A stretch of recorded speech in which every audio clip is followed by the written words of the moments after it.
저는 오늘 한 가지 질문으로 말씀을 함께 나누길 원합니다. 어떤 질문이냐면요. 우리에게 두 가지 길이 있다고 한번 생각해 보시고요. 두 가지 중에 한 가지 길은 어떤 길이냐면 하나님의 능력으로 살아가는 길입니다. 그리고 또 한 가지 길은 내 능력으로 살아가는 길입니다. 그래서 여기에 우리가 이 세상에 있는 모든 그리스도인에게 이 두 가지 길 중에 당신은 어떤 길로 걷고 싶으십니까? 어떤 길로 살고 싶으십니까? 라고 질문을 던진다면 사람들은 어떤 대답을 할까요? 아마 세상 사람들은 이 두 가지 대답에서 혼동을 일으키거나 답이 다를 수 있겠지만 아마 구원은 받은 믿는 그리스도인들이라면 이 세상에 한 가지 답변을 아마 내릴 겁니다. 내 능력이 아니라 하나님의 능력으로 살고 싶습니다. 제 삶 속에서 하나님께서 역사하시고 개입하셔서 하나님의 능력을 경험하고 하나님께서 날 도우시고 나의 도우심을 경험하는 놀라운 일들이 일어났으면 좋겠습니다. 라고 이야기할 겁니다. 여기 계신 성도님들도 사실 마찬가지죠.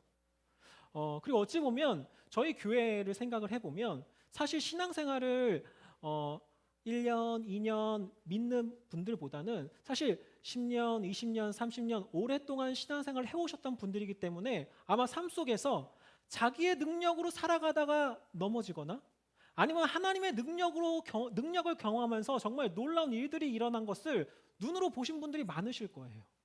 그렇기 때문에 정말 그 마음 그 깊숙한 곳에서부터 저 정말 내 능력이 아니라 하나님의 능력으로 살고 싶습니다.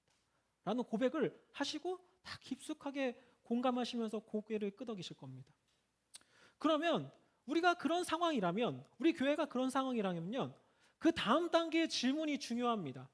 지금 여기에서 하나님의 능력을 구합시다 라는 질문보다 우리에게선 사실은 어떤 질문이 필요하냐면요. 하나님의 능력을 구하는 삶이 무엇입니까? 라는 질문에 대한 답이 필요해요. 어떻게 하면 하나님이 내 삶에 개입하시고 역사하시고 하나님께서 도우시는 분임을 제가 경험하면서 살 수 있을까요? 라는 질문에 대답이 필요해요. 그 대답이 만약에 없다면 아니면 그 대답이 성경적인 대답이 아니라면요. 우리는요. 혹시나 하나님이 아니라 내 능력으로 살아갈 수가 있다는 거예요. 아무리 신앙생활을 오래 해도요. 여기에 대한 명확한 답이 없이 맞아. 내가 하나님의 능력을 경험하려면 이런 삶을 살아야지 이렇게 해야지라는 명확한 답이 없다면 우리도 모르게 우리는 하나님의 능력대로 살고 싶지만 우리도 모르게 자기의 능력대로 살아가다가 하나님이 제 삶에 역사하시고 개입하시는 순간들을 놓치며 살아갈 수 있다는 거예요. 그래서 오늘 하나님의 말씀을 통해서요. 성경에서 하나님께서는 하나님이 능력을 더하시려면 어떠한 일들이 있어야 하는가 이 질문에 대한 답을 구하길 원합니다. 특별히 이 질문에 대한 답을 원할 때는요. 오늘 본문 말씀을 아주 주의 깊게 살펴봐야 돼요. 성경에 66권 수많은 성경의 말씀과 본문이 있지만요. 그 중에서도 하나님의 도움이라는 주제를 얘기해야 된다면 이 본문 말씀은 절대 빠져서는 안 되는 말씀이에요. 왜냐하면 이 말씀이 벌어지는 어떤 장소와 배경이 있기 때문입니다. 4장 1절에는 이 장소의 이 사건의 배경이 나오는데요. 이 사건은 이스라엘과 블레셋이 전쟁을 하는 사건이에요. 이스라엘과 블레셋이 전쟁하는 사건의 4장 1절에는 이렇게 이야기합니다. 이스라엘은 나가서 블레셋 사람들과 싸우려고 에베네셀 곁에 진치고라고 얘기해요. 그러니까 지금 블레셋과 이스라엘 싸우고 있는데요. 그 싸움의 전쟁터가요. 에베네셀이라는 거예요. 아마 우리가 신앙생활 잘 많이 하셨으니까 에베네셀이 딱 듣자마자 어떤 이야기인지 바로 알 수 있죠.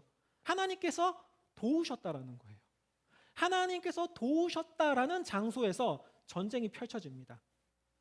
그런데 우리가 이 에베네셀을 생각을 하면 사실은 그냥 우리가 생각을 해보았을 때 익숙한 장소이고 왜 굳이 이 에베네셀을 우리가 주의 깊게 살펴야 되는가 사실 놓칠 수가 있어요. 그런데 이 사무엘상의 전체적인 좀 흐름을 보면요, 이 에베네셀이요 성경에서는요 아주 꼭 집어서 이거 너무 중요한 거야. 마치 성경 저희 공부할 때 밑줄 치고 별표를 치는 것처럼 이 에베네셀을 아주 독특하게 표현을 하고 있는 것을 알 수 있어요. 7장을 한번 보시면요, 이 에베네셀의 배경이 등장을 합니다. 7장 12절은 사무엘이 나오는데요. 4장에서도 이스라엘과 블레셋이 전쟁을 하고요. 사무엘상 7장에서도 이스라엘과 블레셋이 전쟁을 합니다. 그런데 이 전쟁은요, 한날 한시에 벌어진 전쟁이 아니고요, 전혀 다른 전쟁이에요. 그래서 시간의 간격이 있어요. 4장이 먼저 일어난 일이고요. 4장의 전쟁이 끝나고 시간이 흐르고 한참이 지나고 나서야 7장의 전쟁이 일어납니다. 그런데요, 이 7장의 전쟁이 다 마무리될 때 성경은 이렇게 얘기합니다. 사무엘이 돌을 취하여 미스바와 센 사이에 세워 이르되 여호와께서 여기까지 우리를 도우셨다 하고 그 이름을 에벤에셀이라 하니라 라고 얘기해요. 그러니까 지금 이게 무슨 말이냐면요, 7장의 전쟁이 끝나고 나서야 사무엘이 돌을 취합니다. 돌을 선택해요. 그리고 그 돌을 세웁니다. 그리고 이곳이 에벤에셀이다 라고 이야기합니다. 아까 제가 잠깐 말씀드렸던 것처럼요, 4장은요 7장보다 더 과거의 이야기예요. 그럼 당연하게도 4장 때에는 에벤에셀이란 돌이 없었겠죠. 7장에서야 세워졌기 때문에 4장에서 한참 이스라엘과 블레셋이 전쟁을 펼칠 때는요, 에벤에셀이라는 돌이 없었어요. 그런데 성경의 저자는요, 4장에서요 있지도 않는 에벤에셀을 구태여 기록하고 있다는 거예요. 이거 지금 블레셋과 이스라엘이 에벤에셀을 싸우는 거야. 그래서 이 역사를 잘 알고요, 이 7장까지 쭉 읽은 사람은 그때는 에벤에셀이 없었는데 왜 4장에서 에벤에셀을 이야기하시지? 라는 의문을 갖게 되죠.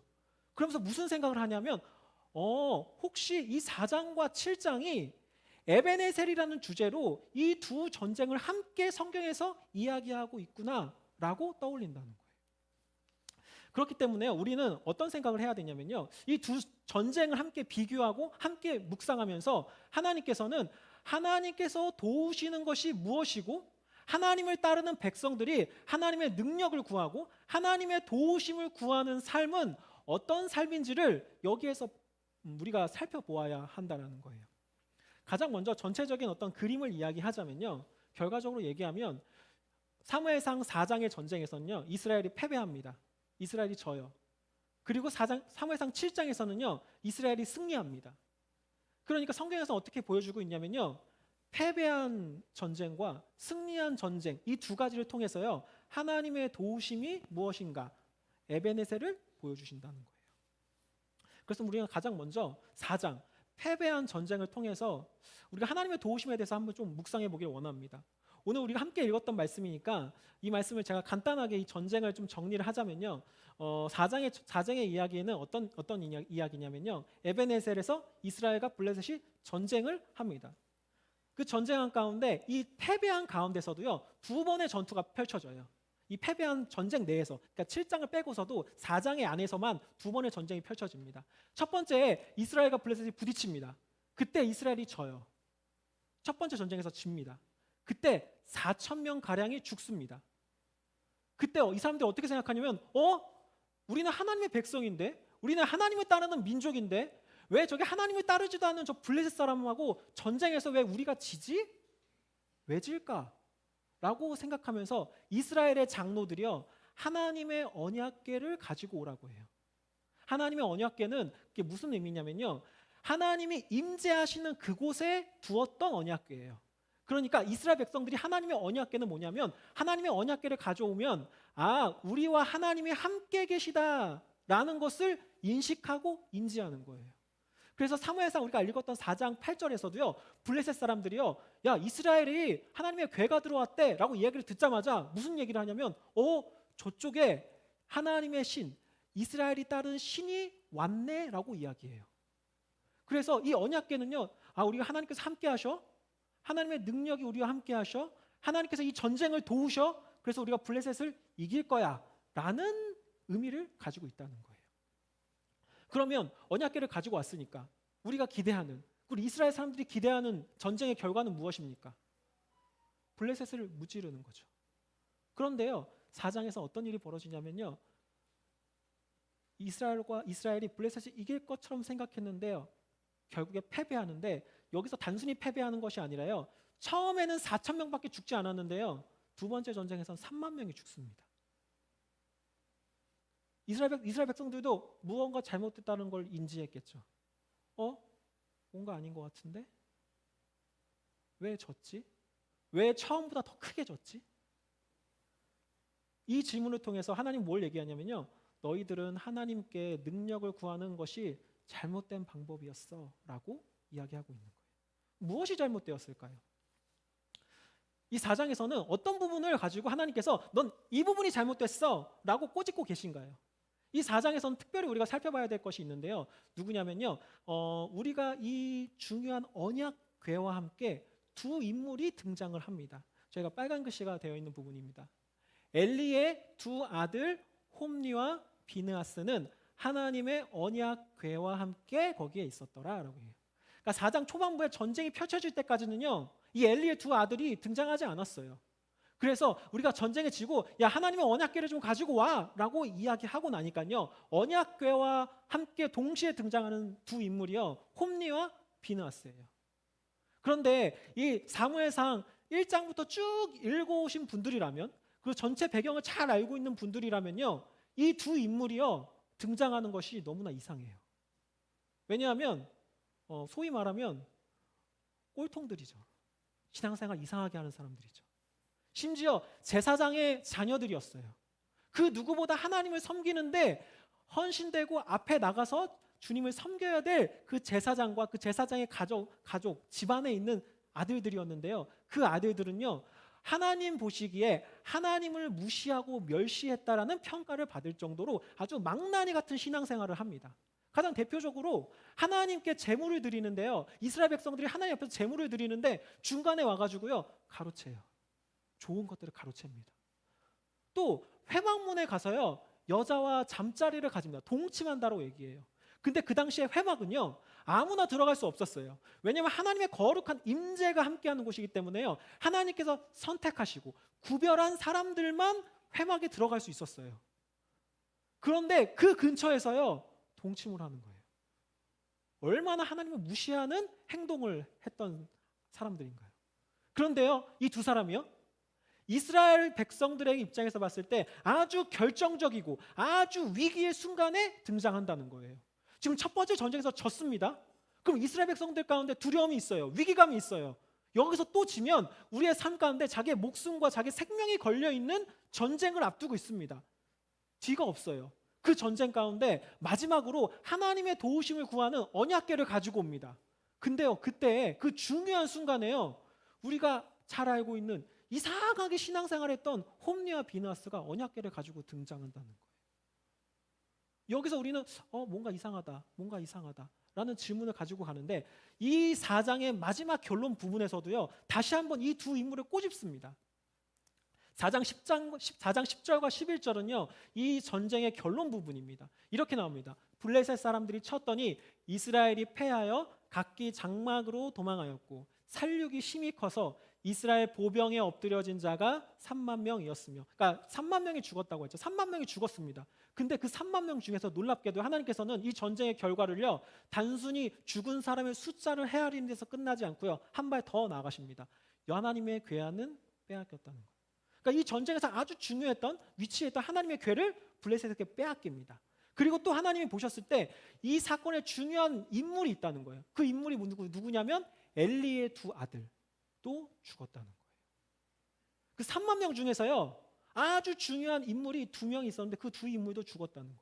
그러니까 지금 여기서 우리가 4장에서 무엇이 중요하고 하나님께서 무엇을 강조하고 계시는가 우리가 잘 알 수 있겠죠. 이 엘리의 두 아들이 언약궤와 어떤 관계를 가지고 있길래 하나님께서도 왜 도와주지 않으셨냐는 거예요. 왜 도움을 이스라엘 백성들이 능력을 베풀지 않으셨냐는 거예요. 여기에 우리가 하나님께 잘못된 자세로 나아가는 부분이 이 엘리의 두 아들 가운데 있다는 거예요. 이 엘리의 두 아들의 성경에서 이 두 아들을 평가하는데 가장 결정적인 부분을 살펴보려면요, 사무엘상 2장을 봐야 됩니다. 사무엘상 2장은 엘리가 얼마나 악한 행실을 행했는지와 함께 어떤 것을 얘기하냐면요, 엘리 집안에 찾아온 하나님의 저주에 대해서 이야기합니다. 너무나 악한 행실 끝에 하나님께서 엘리의 집안에 저주를 내리십니다. 그 저주 중에 일부예요. 아주 핵심적인 내용인데요. 2장 30절입니다. 2장 30절에 여기서 하나님께서 엘리에게 이야기하시는 부분입니다. 여기서 내가는 하나님입니다. 내가 전에 내 집과 엘리의 집과 엘리의 조상의 집이 내 앞에 영원히 행하리라 하였으나라고 해요. 그 지금 하나님께서 무슨 얘기하냐면 내가 너를 제사장 가문으로 선택해서 네 집이 영원히 제사장 가문의 역할을 감당할 수 있도록 약속하시고 언약을 맺으셨다는 거예요. 그런데 어떤 일이 뭐냐? 이제 나 여호와가 말하노니 결단코 그렇게 하지 아니하리라. 그 언약을 돌이키시겠다는 거예요. 그러면서 무슨 얘기를 하냐면 나를 존중히 여기는 자들은 내가 존중히 여기고 나를 멸시하는 자들은 내가 경멸하리라. 그러니까 이 이야기를 정리하면 하나님은 이런 말씀하시는 거예요. 네가 나를 경멸했으니까 나도 너를 경멸할 거야. 그 경멸한 결과 내가 너에게 세운 언약을 다시 돌이키겠다는 거예요. 그 이 경멸이라는 표현을요, 앞에 부분 언약이라는 것으로 다시 맺으면요, 이런 이야기예요. 내가 너와 언약을 맺어서 너도 나한테 행해야 될 어떤 의무와 역할이 있었고 하나님께서 하실 의무와 역할이 있었어요. 근데 너는 그 의무와 역할을 저버렸다는 거예요. 그래서 나도 그 역할과 의무를 수행하지 않으시겠다는 거예요. 이 이야기를 하고 계신다는 거예요. 그래서 이 두 아들 가운데 이런 얘기를 하는 거예요. 이 두 아들이 언약을 충실히 이행하지 않은 두 아들이요, 언약궤를 가지고 오는 아이러니한 상황을 보여주면서 이렇게 얘기하는 거예요. 자기는 제대로 하지 않았으면서 하나님 저희한테 저희 백성 지켜주시기로 하셨잖아요. 그 약속 지키셔야죠 라고 찾아왔다는 거예요. 그것을 꼬집고 있는 거예요. 하나님 저한테 그렇게 약속하셨잖아요. 저희 보호해 주시기로 약속하셨잖아요. 저희 하나님의 백성으로 우리의 백성, 우리의 하나님께서 왕으로 우리 약속하셨잖아요. 이제 하나님 약속 지키실 차례입니다 라고 이야기하는 거예요. 자기는 제대로 하지도 않고. 그럼 우리가 이쯤에서 여기에는 참 사실 어떻게 보면요, 너무 도둑놈 같은 이 심보를 보이는데요, 마치 하나님께요 어떤 맡겨놓은 물건을 찾듯이 아주 당당하게 그 권리를 요구합니다. 그래, 하나님 보시기에 이 모습이 얼마나 패악한 모습이었나요? 근데 우리가 이 이야기를 딱 들어보면은 아마 한 가지 어떤 의문이 생길 수 있어요. 어떤 의문이 생기냐면 전도사님, 근데 지금 엘리의 두 아들이 잘못한 거 아닌가요? 두 아들이 잘못했는데 왜 3만 명이나 죽어야 되나요? 그냥 두 아들만 처리하시면 되지 않나요? 왜 두 아들이 튄 오물이 이스라엘 백성들에게 다 흘러가야 됩니까? 라는 사실 질문을 던질 수 있죠. 하나님 너무 무자비하세요. 그 사람들 아무 죄가 없는 사람들 아닌가요? 라고 사실 반문할 수 있지만요, 이 질문에 대해서 성경은 어떻게 이야기하고 있냐면요, 이렇게 이야기하고 있습니다. 사무엘상 4장 이야기를 한번 보길 원하는데요, 4장 18절에는요 이 전쟁이 다 끝나고 이 전쟁에서 패배해서 엘리의 두 아들이 죽었다는 소식을 엘리가 듣습니다. 그래서 그 소식을 듣자마자 일어나는 사건이에요. 하나님의 궤를 말할 때, 여기서 하나님의 궤를 말했다는 것은 무엇이냐면요, 이스라엘이 블레셋의 전쟁에서 지고 하나님의 궤를 블레셋에게 빼앗겼다는 거예요. 그 빼앗긴 소식을 전할 때 엘리가 그 소식을 듣자마자요, 의자에 앉아서 그 소식을 들었는데 자기의 의자에서 뒤로 넘어져서 문 곁에서 목이 부러져서 죽었다는 거예요. 참 어이없는 죽음이죠. 그런데 이 어이없는 죽음을 설명하는 이유, 그 죽음의 원인이 더 어이가 없습니다. 나이가 많고 비대한 까닭이라. 나이 많고 뚱뚱해서 죽었다는 거예요. 성경을 볼 때 좀 이상하죠. 그 사람이 죽은 게 나이가 먹었고 평소에 몸 관리를 잘 못해서 뚱뚱해져서 죽었다는 거예요. 그럼 이 말씀을 들은 사람들은 우리가 이제부터 몸 관리 잘하고 다이어트를 합시다. 나이가 먹는 건 어쩔 수 없다고 치지만 우리가 몸 관리하는 것은 우리가 할 수 있는 영역이니까 우리 교회 다니는 사람들은 다이어트를 합시다가 적용인가요? 아니죠. 단순히 그런 얘기를 하는 게 아니죠. 근데 왜 하나님께서 여기서 비대하다고 얘기했을까요? 왜 비대했기 때문에 죽었다고 얘기했을까요? 이 이야기는요, 엘리의 죽음 속에서는요, 하나님께서 엘리에게 저주를 내리신 부분들을 배경도 다시 한번 살펴보셔야 되는데요. 사무엘상 2장 29절입니다. 제가 여기서는 개역 개정이 아니라 쉬운 성경을 좀 제가 인용을 했는데요. 여기에서 좀 저희가 이해하기가 더 쉽기 때문에 쉬운 성경을 인용했습니다. 여기서 이렇게 합니다. 그런데 너희는 왜 여호와께 바치는 제물과 성물을 더럽히느냐? 지금 하나님께서 엘리의 집에 찾아가서 지금 묻고 따지시는 거죠. 너 왜 재물을 더럽혔어? 라고 얘기합니다. 그러면서 너는 지금 엘리의 집안에 얘기해서 앞에서는 너희는 이라고 엘리의 집안을 전체를 얘기합니다. 근데 여기서 어떻게 시작하냐면 너는 라고 해요. 여기서 너는 엘리를 얘기하는 거죠. 왜냐하면 뒤에 보면 엘리인 걸 했으면 너는 나보다 내 아들들을 더 귀하게 여기고. 그러니까 지금 엘리의 집안 중에서도요. 아들을 둔 엘리만 콕 집어서 엘리의 죄를 지목합니다. 근데 엘리의 죄를 어떻게 지목하냐면요. 네가 나보다 아들을 귀하게 여겼어 라고 얘기하는 거죠. 여기까지는 우리가 이해하죠. 아, 자녀가 우상이 될 수 있고 자녀 때문에 신앙생활을 제대로 할 수 없다는 것은 우리가 잘 알고 있기 때문에 아, 엘리가 저 부분에 넘어졌구나 라는 것이 여기까지는 이해가 너무 쉽습니다. 근데 그 두 번째 뒷부분은요 좀 이상해요. 이렇게 얘기합니다. 이스라엘 사람들이 나에게 바치는 고기 중에서 제일 좋은 부분을 먹어 살이 쪘도다 라고 얘기해요. 엘리에게 하는 이야기입니다. 네가 하나님께 바치는 제물에 손대서 그거 먹고 살이 쪘다는 거예요. 근데 우리는요 사무엘상 1장을 보면요 엘리가 제물에 손댔다는 얘기를 한 번도 나온 적이 없어요. 엘리의 아들들만 그 제물에 손을 댔다라고 얘기해요. 근데요 지금 하나님의 평가는요 엘리가 손을 댔다는 거예요. 그리고 실제적으로 마지막 4장에서 엘리가 죽음을 맞이할 때요 뚱뚱해 비대해졌다고 얘기해요.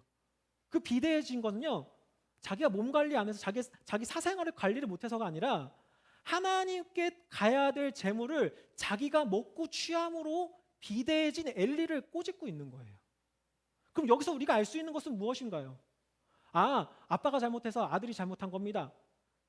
연대죄입니다. 아니면 아들이 잘못한 것도 아빠가 잘못한 걸로 책임을 지는 겁니다. 단순히 이런 이야기가 아닙니다.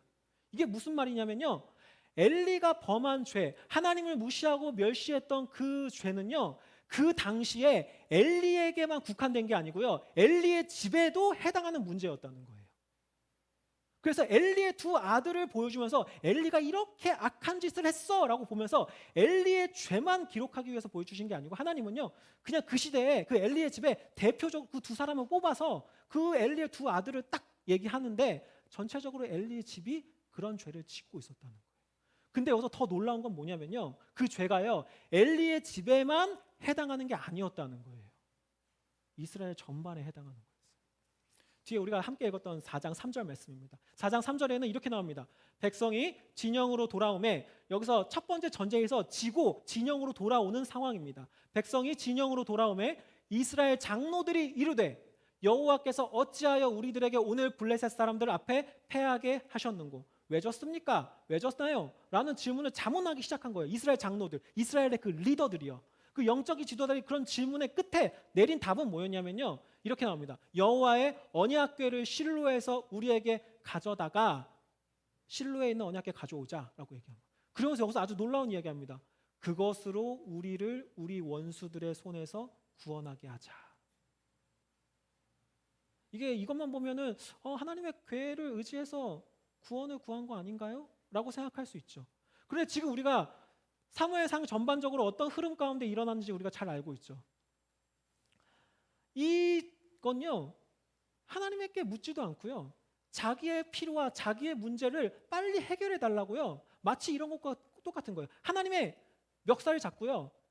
내 문제 가운데 하나님의 멱살을 잡고 이 문제가로 데리고 같이 옵니다. 하나님을. 그리고 하나님 빨리 이것 좀 해결해 주세요. 라고 흔드는 거예요. 평소에는 하나님을 무시하고 멸시하고 그런 삶을 살다가 자기가 삶에서 위기를 만나니까요. 하나님 저한테 그렇게 해주시기로 하셨잖아요. 하나님 해주세요. 라고 하는 거예요.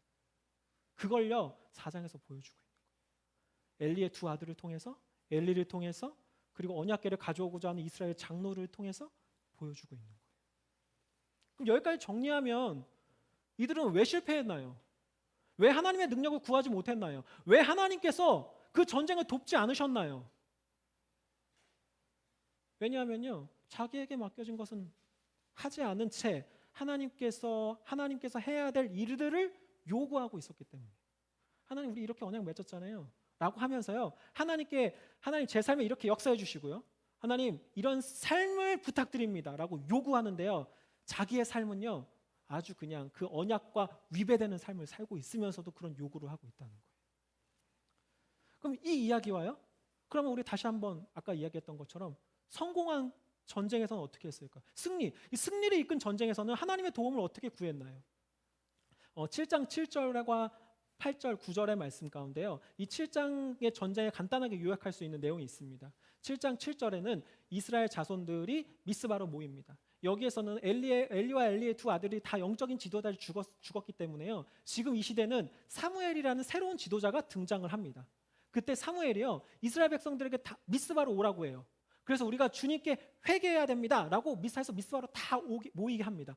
그래서 미스바로 이스라엘 백성들이 많이 모이니까요, 블레셋 사람들이 전애들 한번 일망타진할 수 있겠구나 라고 생각해서요, 군대를 이끌고 미스바로 오게 돼요. 그러니까 이스라엘 백성들이 갑자기 두려워진 거예요. 왜냐하면 자기는 엘리 시대 때 자기가 패배했잖아요. 그리고 엘리와 사무엘은 그렇게 먼 시대가 아니기 때문에 자기가 패배했던 경험을 고스란히 알고 있었고 눈으로 경험한 사람들이에요. 그 사람들인데 블레셋 사람들이 왔다는 거예요. 그러니까 이렇게 반응합니다. 블레셋 사람들을 두려워하여 너무 두려운 나머지 8장에 이렇게 얘기합니다. 이스라엘 자손이 사무엘에게 이르되 당신은 우리를 위하여 우리 하나님 여호와께 쉬지 말고 부르짖어 우리를 블레셋 사람들의 손에서 구원하시게 하소서. 너무 두려우니까 사무엘에게 찾아갑니다. 지금 상황이 어떤지 아시죠? 블레셋이 우리를 치러 왔습니다. 빨리 하나님의 능력을 구해야 됩니다. 우리 한번 져서 알잖아요. 우리 능력으로 안 되는 거 우리가 잘 알잖아요. 빨리 하나님의 능력을 구해야 됩니다. 빨리 당신이 우리의 영적인 지도자고 리더니까요, 사무엘 가서 우리의 필요와 우리의 상황들을 하나님께 구해서 하나님 우리를 구원해 주세요 라고 우리의 메시지를 전달해 달라고 사무엘에게 나아갑니다. 여기까지는 어떻게 비슷하죠? 여기까지는 상황 가운데 내가 위기를 만나고 그 가운데 하나님께서 도움을 구하는, 여기까지는 비슷하죠. 그때 그 4장과 너무나 다른 이야기가 등장합니다.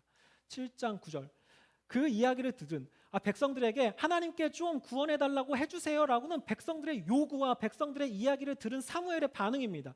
사무엘이 젖먹는 어린 양 하나를 가져다가 온전한 번제를 여호와께 드리고, 온전한 번제를 드립니다. 우리는 이 번제를 간단하게 생각하면 그 당시에는 제사였고 지금으로 따지면 예배와 비슷하겠구나. 이스라엘 백성들이 가장 먼저 예배를 회복했구나. 예배를 회복해. 그래서 하나님께서 그 예배를 회복한 이스라엘 백성들을 기뻐하셔서 도와주셨구나 라고 생각할 수 있죠. 그런 내용도 있습니다. 그렇지만요, 여기서 우리가 주목해야 되는 건 무엇이냐면요, 하나님께서요 이스라엘 백성들의 5가지 제사 중에 번제를 찝어서 얘기하셨다는 거예요. 이스라엘 백성들이 하나님께 드려야 되는 제사는요, 소제, 번제, 속죄제, 속건제, 화목제, 이렇게 5가지의 제사였어요. 근데 이 제사가 역할이 다 달라요. 드리는 제물도 다르고 어떤 상황에서 드려야 되는 그 상황도 다 다릅니다. 근데 그 중에서요 번제를 드립니다. 어떤 역할이 있었겠죠. 그 번제의 가장 기본적인 역할은 뭐냐면요, 자기의 죄를 일단 고백하는 어떤 형태, 기본적인 어떤 그 죄를 고백하는 형태임과 동시에 이 번제만이 가지고 있는 독특한 특징이 있습니다. 무슨 특징이냐면요, 자신의 충성과 헌신을 다짐하며 드리는 고백이에요. 그래서요, 이 번제가 나오면요, 성경에서는요 아주 이 번제와 연결해서 수식하는 단어가 있어요. 무슨 단어로 수식하냐면요, 온전한 번제라고 해요. 다른 제사에서는 번제에서는요 온전한 번제라고 해요. 온전히 자신을 드리는 것처럼요, 온전히 드리는 제사가라는 거예요, 번제는. 그럼 아까 4장과 너무나 비교되죠. 너무나 대조된 내용이죠. 자기의 필요와 자기의 상황에 맞춰서요, 자기 할 것은 제대로 안 하고 하나님께 요구하고 있었던 4장과 다르게요, 7장은요 내 필요와 내 상황이, 내 시급한 상황 가운데서도요, 사무엘은 백성들의 요구를 가지고 하나님께 나올 때 어떻게 하냐면, 하나님, 제가 할 것을 먼저 하겠습니다. 제가 하나님의 백성으로 합당한 삶을 먼저 주님께 드리겠습니다 라는 의미로 번제를 드렸다는 거예요. 이 4장과 7장을 비교하면요 명확해집니다. 사실 두 전쟁이지만요 하나의 이야기를 하고 있는 거예요. 하나님께서 이 백성, 당신의 백성과 맺으신 언약을 충실히 이행하시고 신실한 하나님은 이행하시는데요, 우리 가운데 우리가 먼저 그 충성된 삶을 헌신하고 그런 헌신의 삶을 요구하신다는 거예요. 우리 사실 신약에 이건 구약에서만 해당되는 이야기가 아닙니다. 신약에서도요. 이와 아주 똑같이 이야기합니다. 이렇게 얘기합니다. 먼저 그의 나라와 그의 의를 구하라. 그리하면 이 모든 것을 너희에게 더하시리라. 내 상황, 지금 무엇을 먹고 마시고 입을까? 내 필요와 내 상황이 있는 거 하나님께서 아신다는 거예요. 근데 내 필요를 내가 먼저 채우고 내 필요를 먼저 우선순위로 세우지 말고 하나님께서 생각하시는, 하나님께서 우리에게 맡겨주신 일들, 하나님의 필요, 하나님께서 우리에게 요구하시는 삶을 먼저 살면 하나님께서 그것들을 채워주신다는 거예요. 똑같죠? 7장과 똑같죠? 하나님, 제가 지금 이 블레셋이라는 대적을 앞에 두고 있습니다. 제 필요고 제 상황입니다. 제 위기고 제 문제입니다. 그런데요, 일단 하나님의 나라를 먼저 구하겠습니다. 제 삶을 먼저 드리겠습니다. 번제를 드렸다. 지금까지 이야기를 정리하면 우리는 어떤 모습으로 하나님의 능력과 하나님의 도우심을 구해야 합니까? 우리는 이 질문에 대한 대답을 하려고 지금까지 쭉 이어서 왔습니다. 성경에서는 이 질문에 대한 대답을 뭐라고 하고 있나요? 엘리의 두 아들과 사무엘을 통해서 보여줍니다. 우리의 모습은 엘리의 아들과 닮았나요? 사무엘과 닮았나요? 나에게 맡겨진 사명을 무시한 채 뻔뻔스럽게 하나님 이거 해주셔야죠. 이거 해주셔야죠. 제가 신앙생활 해보니까요. 저 사람도 저거 누리더라고요. 근데 왜 전 안 해주십니까? 하나님의 백성은, 성경을 보니까 하나님의 백성은 이런 삶을 약속하셨는데 제가 보니까 저한테 이런 삶이 없는데요. 하나님, 저한테 이런 삶 약속하셨으면 주셔야죠. 아니면 사무엘처럼 자신의 죄를 고백하고 하나님, 제가 제 필요와 상황과 위기 가운데 있지만 하나님, 제가 먼저 하나님께 충성과 헌신을 다짐하겠습니다. 그리고 나서 제 것을 이야기. 그리고 나서 제가 하나님이 신실하신 분인 걸 아니까 제 것을 하면, 제 것을 충실히 감당하면 신실하신 하나님이 우리 삶 가운데 개입하시고 역사하실 걸 제가 믿고 일단 하나님께서 저에게 맡기신 일만 하겠습니다. 라는 거예요. 우리 삶은 누구와 닮았나요? 아니 어쩌면 이렇게까지 가지 않더라도 나에게 맡겨주신 일이 무엇인가라고 생각하지 않고 살아가는 그리스도인들이 참 너무나 많아요. 하나님께서 나에게 무엇을 맡기셨지? 나에게 어떤 삶을 요구하셨지? 내가 어떻게 살길 원하셨지? 라는 질문보다는요. 내가 그리스도인을 살면 어떤 걸 누릴 수 있지? 하나님께서 나에게 무엇을 주신다고 하셨지? 라는 질문에 대한 답이 많지. 저희 왔을 때 교회만 오더라도 마찬가지죠. 교회 와서 예배를 드립니다. 우리 주님께 와서 그때 당시에 무슨 제사를, 희생 제사와 같은 똑같은 형식은 하지만 똑같이 주님께 드리는 마음으로 나옵니다. 근데 우리는 어떠냐면 자, 오늘 가서 좀 은혜를 많이 받아서 찬양과 말씀과 기도와 나눔과 교제와 수많은 은혜 가운데 내가 흠뻑 젖어서 가자라는 마인드는 많습니다.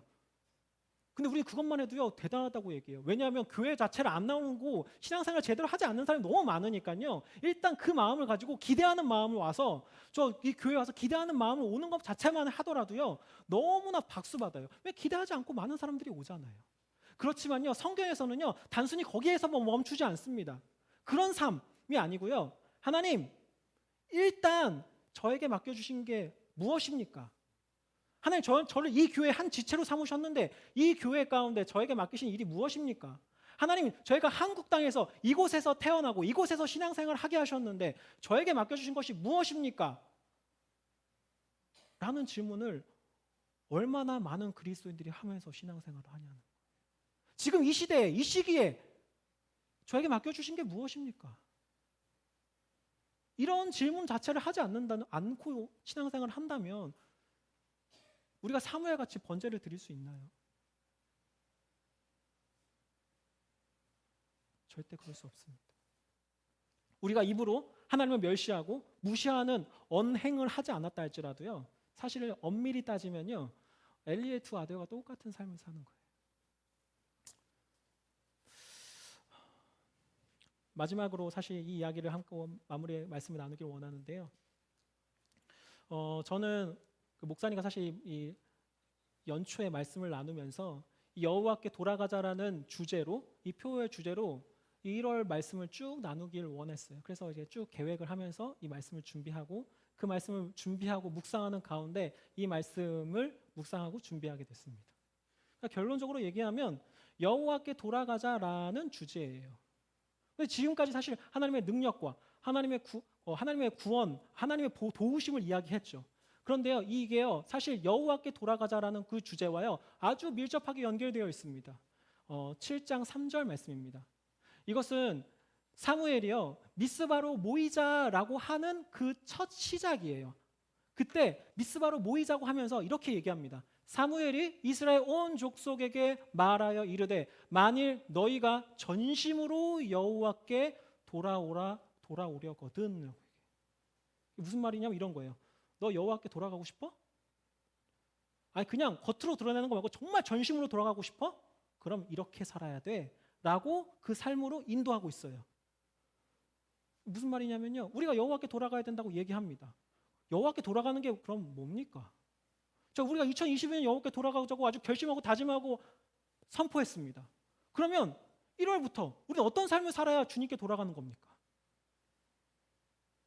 우리의 경건의 삶의 시간이 늘어나는 시간, 원래 하루에 기도하지 않았는데 기도하고, 우리가 원래 주일에 예배를 출석하고, 아니 우리의 삶의 영역에서 어떤 믿음의 삶과 경건의 삶이 확장되는 것, 그 모두가, 그리고 우리가 기도하면서 우리의 죄를 고백하는 것, 다 모두가 주님께 돌아가는 상황입니다.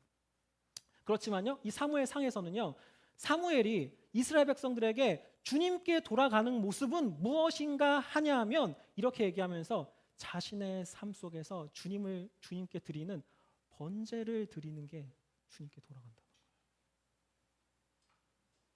만약에 우리가요, 올 한 해 주님께 돌아가고 싶으시다면 가장 먼저 기억해야 될 것은요, 내가 사명에 헌신하겠습니다 라는 결단이 있어야 된다는 거예요. 그냥 와서 내 죄만 고백하다가 끝나면요, 사실 어찌 보면요, 그 뒷부분이 없는 이야기인 거예요. 죄만 고백하다 끝나면요, 번제가 아니라요, 속죄제, 속건제, 다른 제사로도 사실 드릴 수 있어요. 사실 우리 삶 가운데요, 번제가 필요한 시기입니다. 그리고 그 시기는요, 하나님이 내 삶에 개입하셔가지고요, 하나님의 능력을 부어주시고요, 하나님께서 내 삶을 도우시는데 아주 핵심 키워드라는 거예요. 저는 사실은 제가 좀 제 개인적인 고백을 하자면, 제가 앞에서 이렇게 열을 내고 소리를 쳤지만 전 이 말씀을 준비하는데 참 마음이 어려웠습니다. 왜 어려웠냐면, 저는 항상 말씀을 준비할 때 이 말씀을 통해서 나에게 무슨 말씀을 하시고자 하시는가를 가장 먼저 묵상하려고 해요. 그래서 내 삶에 이 말씀을 가지고 어떻게 적용하면 될까라는 것을 가장 먼저 묵상하려고 합니다. 근데요, 솔직히 얘기하면요, 저는요, 하나님의 능력이요, 그렇게 필요하지 않은 사람인 것 같았어요. 제가 제 삶을 돌아보니까. 우스갯소리로요, 오늘 하나님께서 저에게 제 삶을 도와주지 않으셔도요, 전 잘 먹고 잘 삽니다. 제 눈앞에 블레셋이 안 보이거든요. 제 삶에 위기가 없거든요.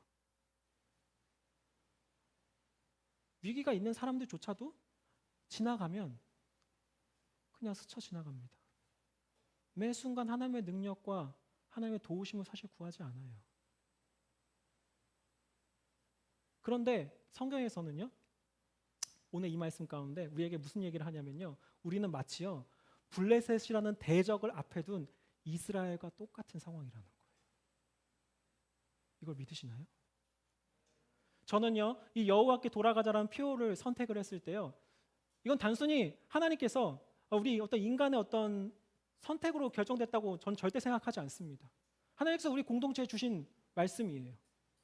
그때요, 전 무슨 생각이 들었냐면요, 이 말씀을 들으면서 무슨 생각이 들었냐면, 우리가 정말 여호와께 돌아가야 되니까 저 말씀을 주셨구나. 그럼 내 상황이 지금 사무엘이 이스라엘 백성들에게 야, 우리 전심으로 돌아가야 돼 라고 하는 그 상황과 그 시점과 너무 똑같은 상황 아닌가? 이스라엘 백성들은요 블레셋 앞에서요 자기의 목숨이 위협받는 상황이었어요. 그래서 울고 불고 매달립니다. 근데 저는요 그래까지는 하나님의 능력으로 사는 사람 좋다고 생각하지만요. 저 오늘 안 도와주시면은 안 돼요. 저 빨리 해주셔야 돼요. 라는 마음은 없어요. 많은 그리스도인이 그렇게 삽니다. 그러니까요, 아까 제가 서두에 얘기했던 것처럼요, 하나님의 능력을 구하는 게 맞다라고 다 동의하지만요, 실제로 하나님의 능력을 구하는 그리스도인은요, 손에 꼽습니다. 손에 꼽아요. 저는 우리의 삶을 다시 돌아보길 원합니다. 여호와께 돌아가야 됩니다. 그런데요, 우리가요, 정말 우리 삶 가운데요, 돌아가지 않으면 안 돼라는 생각과 우리의 위기의식이 없다면요, 사실 2022년 12월 달쯤에 돌아갔으면 좋았을 텐데 좀 아쉽다 라고 하고 끝날 거예요. 그리고 2023년에 새로운 표를 얘기하거나 이번에 못 돌아갔으니까 우리 다시 한번 돌아가 봅시다 라고 으쌰으쌰 할 겁니다. 우린 그런 삶 살 거예요. 왜냐하면 우리 죄성이 그렇거든요. 성경에서는 우리는 이렇게 얘기합니다. 죄가요 호시탐탐 노리고 우리를 지배하려고 문 밖에 서서 기다리고 있다라고 얘기해요. 마치 블레셋이요 이스라엘 백성을 무너뜨리려고 호시탐탐 미스바 앞에서 진을 치고 있었던 것처럼요, 죄가요 저를 기다리고 있습니다. 하다가 죄가 저를 지배합니다.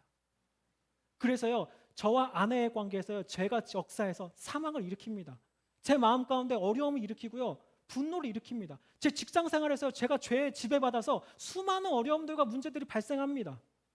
그런데도요 이거 그냥 내가 인간관계로 이렇게 풀어나가면 되지. 그냥 내가 조금 더 열심히 하면 되지. 그냥 그 사람 내가 외면하면 되지.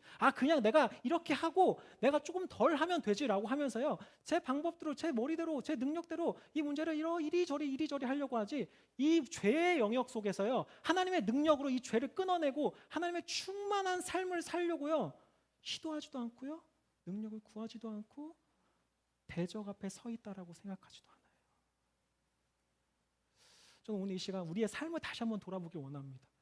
저도 이 말씀 앞에 저도 제 삶을 돌아보고 이 말씀을 들으신 모든 성도님들 앞에 각자 그 말씀을 돌아보기 원해요. 우리는 하나님의 능력이 없으면 무너지는 아주 위기의 순간에 있습니다. 죄가 우리를 도사리고 있습니다. 하나님의 능력을 구해야 될 때입니다. 우리의 사명에 헌신되고 충성되는 다짐의 고백이 필요할 때입니다. 주님께 전심으로 돌아가야 될 때입니다. 오늘 이 말씀을 붙잡고 함께 우리가 찬양하고